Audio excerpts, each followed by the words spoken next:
1000 tahun, 1000 tahun di sisi kalian atau di hari-hari kalian, maka begitu panjang akhirat itu Bapak Ibu.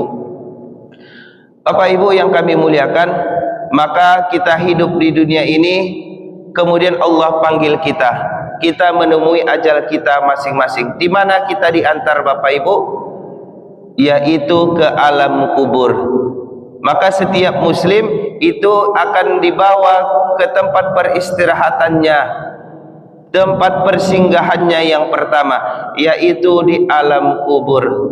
Bapak Ibu jamaah yang kami muliakan, maka disinilah kita mulai merasakan kebenaran-kebenaran yang Allah sampaikan dalam Al-Quran. Apabila seseorang itu baik di dunia, maka dia akan tenang di kuburnya. سبح اسم ربك الأعلى الذي خلق فسوى.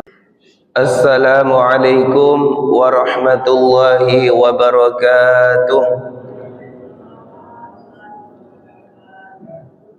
Alhamdulillah, alhamdulillahi rabbil alamin.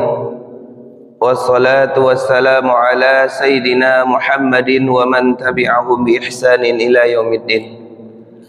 Asyhadu an la ilaha illallah wa asyhadu anna Muhammadan abduhu wa rasuluhu la nabiyya ba'dah. Bapak Ibu jamaah yang kami muliakan, alhamdulillah kita kembali bertemu bersua di tempat yang mulia ini dalam melaksanakan ibadah solat subuh secara berjamaah, dan juga rangkaian-rangkaian ibadah yang kita lakukan tadinya mudah-mudahan menjadi penolong, menjadi pemberat timbangan kebaikan kita di hadapan Allah Subhanahu wa taala nantinya. Bapak Ibu yang kami muliakan, pada kesempatan ini kita kembali melanjutkan pengajian kita, yang pada kesempatan ini kita akan membahas perjalanan kehidupan manusia yang begitu panjang. Dalam Al-Quran disebutkan ada 2 kehidupan yang akan dilalui oleh seseorang, yaitu kehidupan dunia dan juga kehidupan akhirat. Umur kita hari ini Bapak Ibu, dari beragam-ragam usia kita, ada yang sudah 30, 40, 50, bahkan alhamdulillah sudah mencapai lebih daripada 80 tahun. Maka banyak sekali perjalanan yang kita hadapi, dan saking banyaknya Bapak Ibu, kita tidak lagi mengingat semua momen-momen yang kita lalui dalam kehidupan kita di dunia ini. Letakana Bapak Ibu, ba'a waktu 7 tahun, ba'a 8 tahun, ba'a 9 tahun, mungkin tak takana lah Bapak Ibu. Paling momen-momen yang spesial atau hal-hal yang bisa mengingatkan kita pada momen tersebut, tetapi secara umumnya kita tidak mengingat lagi. Maka begitu panjangnya lagi kehidupan akhirat yang akan dilalui oleh seseorang. Bapak Ibu jamaah sekalian yang kami muliakan, kita awali pengajian kita melihat surah Al-Baqarah yang kami bacakan tadi ketika solat. Allah mempertanyakan kepada kita orang beriman, tapi secara khususnya kepada orang-orang yang ingkar kepada Allah Subhanahu wa taala. Apa pertanyaannya? A'udzubillahi minasyaitonirrajim. Bismillahirrahmanirrahim. Kaifa takfuruna billahi wa kuntum amwatan? Bagaimana bisa kamu itu ingkar kepada Allah Subhanahu wa taala sedangkan dahulunya kamu amwatan, yaitu dalam keadaan mati. Jadi kita pada hakikatnya belum adab, maka Allah hidupkan. Amwatan fa ahyakum, maka Allah hidupkan kita dengan segala prosesnya, dengan segala penyempurnaannya. Maka itulah kita selamat di dalam rahim, kemudian dalam perut orang tua kita, dan kita dilahirkan di dunia ini. Itu adalah fa ahyakum, Allah yang menghidupkan kita. Summa yumitukum, kemudian kami matikan kalian. summa yuhyikum, kemudian kami hidupkan kalian. Berarti ada dua kehidupan yang Allah berikan, kehidupan di dunia dan kehidupan di akhirat. Summa yuhyikum summa ilaihi turja'un, dan kemudian kepada kamilah kalian dikembalikan. Maka pada akhirnya seluruh proses hidup kita di dunia maupun di akhirat itu akan dikembalikan kepada Allah Subhanahu wa taala. Tetapi ada yang dikembalikan dengan baik, ada yang dikembalikan dengan buruk. Ada yang ditempatkan di dalam surga, ada yang ditempatkan di dalam neraka. Maka itulah yang akan kita bahas Bapak Ibu, perjalanan yang begitu panjang. Kenapa disebut panjang? Karena di dalam surah Al-Hajj disebutkan inna yawman 'inda rabbik ka alfi sanatin mimma ta'uddun. Sesungguhnya satu hari di sisi kami, yaitu di sisi Allah Subhanahu wa taala, sama dengan 1000 tahun. 1000 tahun di sisi kalian atau di hari-hari kalian. Maka begitu panjang akhirat itu Bapak Ibu. Bapak Ibu yang kami muliakan, maka kita hidup di dunia ini, kemudian Allah panggil kita. Kita menemui ajal kita masing-masing. Di mana kita diantar Bapak Ibu? Yaitu ke alam kubur. Maka setiap muslim itu akan dibawa ke tempat peristirahatannya, tempat persinggahannya yang pertama, yaitu di alam kubur. Bapak Ibu jamaah yang kami muliakan, maka disinilah kita mulai merasakan kebenaran-kebenaran yang Allah sampaikan dalam Al-Quran. Apabila seseorang itu baik di dunia, maka dia akan tenang di kuburnya. Dan juga kita sering mendoakan kepada orang yang sudah mendahulu kita, Allahumma ja'al qabrahu raudatan min riyadil jannah. Ya Allah, jadikanlah kubur seseorang ini, kuburnya menjadi taman-taman di surga. Karena Bapak Ibu, di dalam kubur itu, di alam kubur itu, seseorang itu tidak ada ditemani di sana. Dia sendirian menghadapi kedatangan malaikat mungkar nangkir. Maka Bapak Ibu, ketika amalan baik seseorang di dunia itu akan bermanfaat nantinya di alam kubur. Justru sebaliknya, orang yang bermaksiat kepada Allah, orang yang tidak taat kepada Allah, pada saat itu di alam kubur, maka dia penuh dengan ketakutan, penuh kecemasan. Karena ketika dia ditanya nanti oleh malaikat, maka dia tidak mampu menjawab. Maka didatangkanlah makhluk-makhluk Allah. Banyak sekali dijelaskan beberapa penjelasan dari para ulama bahwa orang yang tidak sholat, orang yang meninggalkan sholat, maka didatangkan seperti kalajengking, seperti hewan yang berbisa yang akan menemaninya di dalam liang kuburnya. Bapak Ibu jamaah sekalian yang kami muliakan, maka itulah tempat pertama kita setelah berpisah dengan dunia. Selama apa kita di sana? Sampai datangnya hari berbangkit. Maka Bapak Ibu, orang yang meninggal yang sudah mendahului kita, itu mereka masih ada di alam kuburnya sekarang. Mereka menunggu terjadinya hari kiamat. Mereka menunggu terjadinya kiamat yang sudah dijanjikan oleh Allah Subhanahu wa taala. Maka pada saat itu semua makhluk Allah di muka bumi ini semuanya meninggal. Maka disitulah para manusia pada saat itu akan dalam keadaan meninggal. Tidak ada lagi dunia ini Bapak Ibu, sudah hancur lebur, sudah kepingan-kepingan. Bapak Ibu jamaah sekalian yang kami muliakan, maka itu yang pertama yang akan dihadapi kita nantinya, dan yang sudah dihadapi oleh keluarga-keluarga kita, orang-orang terdahulu. Mudah-mudahan seperti yang kita doakan, alam kubur mereka sama dengan taman-taman surga, mereka penuh dengan ketenangan. Bapak Ibu jamaah sekalian yang kami muliakan, maka setelah terjadinya kiamat, terjadinya peniupan sangkakala, maka dibangkitkan seluruh manusia yang pernah hidup di dunia ini. Maka dibangkitkan seluruhnya Bapak Ibu, tidak ada yang tidak dibangkitkan. Maka pada saat itu ketika manusia dibangkitkan oleh tiupan sangkakala, maka nampaklah model-model manusia. Di mana dikumpulkan? Di padang mahsyar. Padang mahsyar ini Bapak Ibu adalah di mana tempat seluruh manusia nantinya berkumpul. Maka di sana akan terlihat pembeda antara orang yang beriman dan orang yang kufur kepada Allah Subhanahu wa taala. Bagaimana cara membedakannya? Ta'rifu bisimahum. Kemudian ta'rifu fi wujuhihim natratan na'im. Banyak dijelaskan di dalam Al-Qur'an. Yauma tabayyaddu wujuhum wa taswaddu wujuh. Ada orang yang pada saat itu mereka wajahnya bercahaya, tangannya bercahaya, kakinya bercahaya. Maka ketika dikumpulkan pada saat itu Bapak Ibu, mari kita bayangkan supaya hadir rasa khasyah, rasa kecemasan, ketakutan kita untuk mempersiapkan akhirat kita. Jangan kita bermain-main.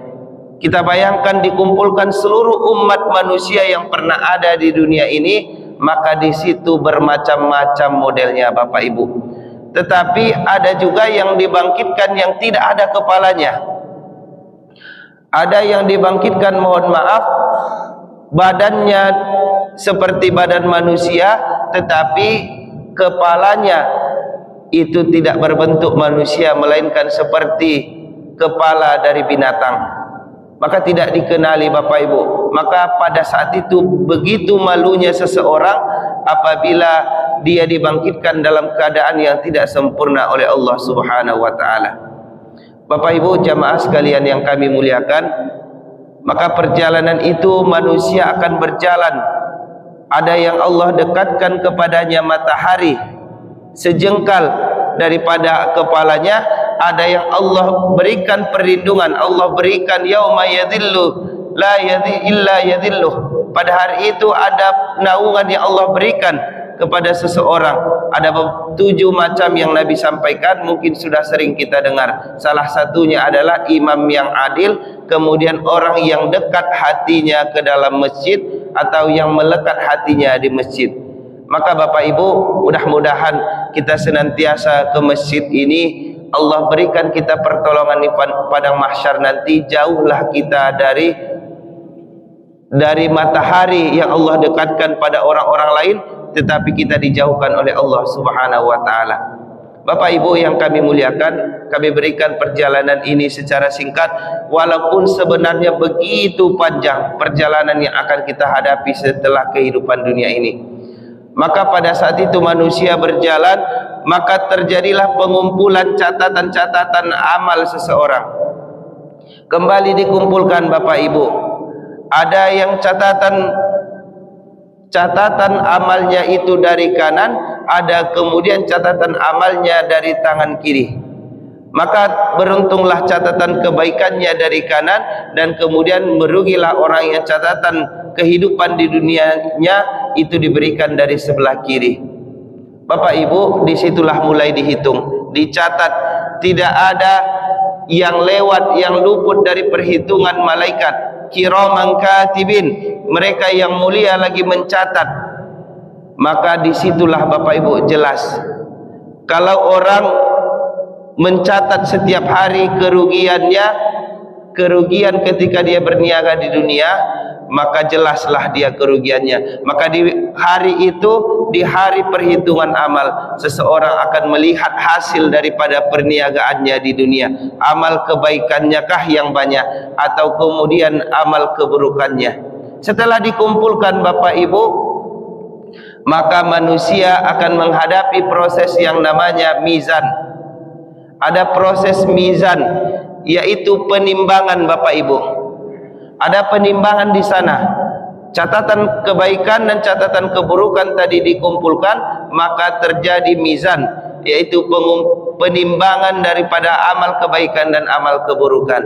Maka Bapak Ibu, disinilah berfungsinya pertolongan daripada syafaat Rasulullah sallallahu alaihi wasallam. Kalau orang yang amal kebaikannya sudah banyak, maka dia akan tenang. Tetapi kalau amal kebaikannya masih berkurang, masih kurang dari timbangan, masih banyak amal keburukannya, maka disitulah berlaku syafaat dari Rasulullah sallallahu alaihi wasallam. Dan juga disitulah ditimbang kebaikan seseorang. Apabila ada orang yang menzolimi kita, maka bertambahlah timbangan kebaikan kita, ringan timbangan keburukan kita. Ada permasalahan yang belum selesai di dunia, maka diambillah kebaikan orang lain untuk masuk kepada timbangan kebaikan kita. Begitu juga anak kita, Bapak Ibu, anak yang soleh, sedekah jariah, maka itu juga menjadi pemberat dari timbangan yang akan kita lihat nantinya di hari yaumul mizan tadi. Bapak Ibu jamaah sekalian yang kami muliakan, maka setelah ditimbang daripada amal-amal seseorang itu, maka dia akan melanjutkan perjalanannya. Di mana perjalanannya Bapak Ibu? Secara ringkasnya, seseorang akan melalui perjalanan, yaitu melalui telaga Kausarnya Rasulullah sallallahu alaihi wasallam. Maka diceritakan bahwa telaga Kausar ini adalah telaga Rasulullah sallallahu alaihi wasallam yang begitu luar biasa indahnya, yang di sana mengalir air yang berasal dari surganya Allah Subhanahu wa taala. Maka ketika seseorang, beberapa orang pilihan dari Allah Subhanahu wa taala akan diizinkan untuk mencoba meminum air dari telaga Kausar tersebut. Bapak Ibu, perjalanan yang begitu luar biasa itu, begitu hausnya manusia pada saat itu, maka ketika dia mendapatkan air dari telaga Kausar tersebut, maka begitu bahagianya dia, begitu senangnya dia. Kemudian Bapak Ibu yang kami muliakan, secara simpelnya, secara mudahnya, kemudian melalui telaga Kausar seseorang akan menjalani sirat. Melalui siratnya Allah Subhanahu wa taala yang disebutkan adalah jembatan yang begitu tipis. Bahkan beberapa riwayat menjelaskan bahwa dia sama dengan satu helai rambut yang dibagi 7. Kalau kita membayangkan Bapak Ibu dengan akal manusia tentu tidak bisa. Tetapi kita memahami ini dengan memahami kuasanya Allah Subhanahu wa taala. Maka pada saat itu Bapak Ibu, hadirlah kecemasan pada seseorang. Hadirlah kecemasan, keraguan-raguan untuk melewati sirat tersebut. Tetapi ada beberapa orang yang Allah mudahkan melalui jalan sirat tersebut. Siapa saja mereka Bapak Ibu? Antara lainnya adalah orang yang senantiasa melakukan yang namanya kurban ketika berada di dunia. Maka hewan kurbannya menjadi kendaraannya di akhirat, di siratnya Allah Subhanahu wa taala. Tanpa terasa dia mengendarai hewan kurban yang dia kurbankan di atas muka bumi ini. Maka Bapak Ibu jamaah sekalian yang kami muliakan, sekarang adalah bulan Syawal, kemudian kita akan masuk kepada Zulqa'dah, kemudian masuk kepada bulan Zulhijjah, yang dimana di sana kita akan melaksanakan hari raya Idul Adha dan menyembelih hewan kurban. Maka Bapak Ibu, kita persiapkan kurban kita dengan sebaik-baiknya. Seperti yang kami sampaikan sebelum-sebelumnya, bahwa bukan orang tidak mampu untuk melaksanakan kurban, tetapi keinginan hatilah atau motivasi dirilah yang belum ada untuk mempersiapkan kendaraannya di akhirat nanti.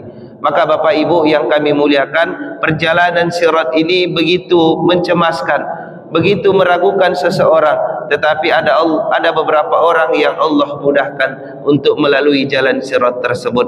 Kemudian Bapak Ibu, akhir dari perjalanan yang begitu panjang, sebenarnya kita menceritakannya hanya beberapa menit, tetapi tidak mampu kita membayangkan berapa lama perjalanan yang cukup melelahkan tersebut. Kita di dunia ini saja Bapak Ibu, 50 tahun ini saja kita sudah capek, sudah merasa penat melalui perjalanan hidup di dunia ini, apalagilah nanti di akhirat.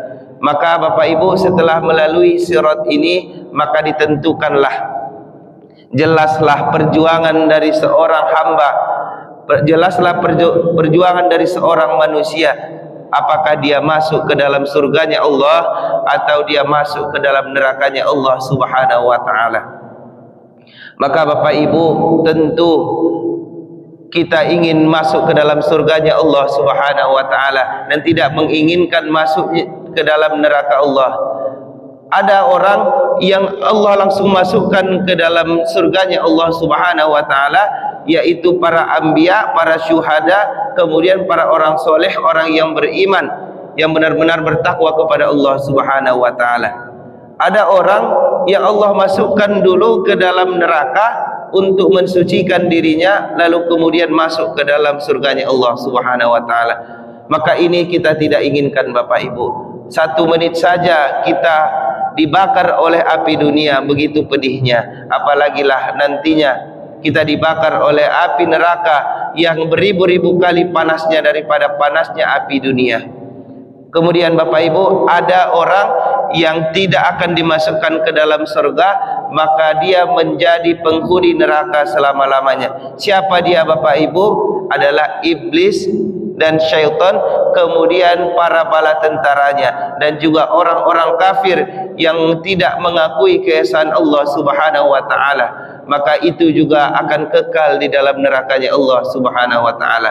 Bapak Ibu yang kami muliakan, perjalanan yang begitu luar biasa ini mudah-mudahan menjadi pengingat bagi kita. Kalau dengan perjalanan ini tidak menyadarkan kita bahwa ada kehidupan yang sangat penting setelah dunia ini, maka mari kita ketuk hati kita, mari kita tanyakan kepada diri kita, apa sebenarnya yang kita cari di dunia ini? Apakah hanya ingin berleha-leha di dunia ini dan di akhirat nanti melarat, atau kita mempersiapkan sebaik-baiknya di dunia ini dan di akhirat nanti kita dimudahkan oleh Allah untuk mencapai surganya? Mari kita berpikir Bapak Ibu. Fa'tabiru ya ulil abasar la'allakum turhamun. Demikian, assalamualaikum warahmatullahi wabarakatuh.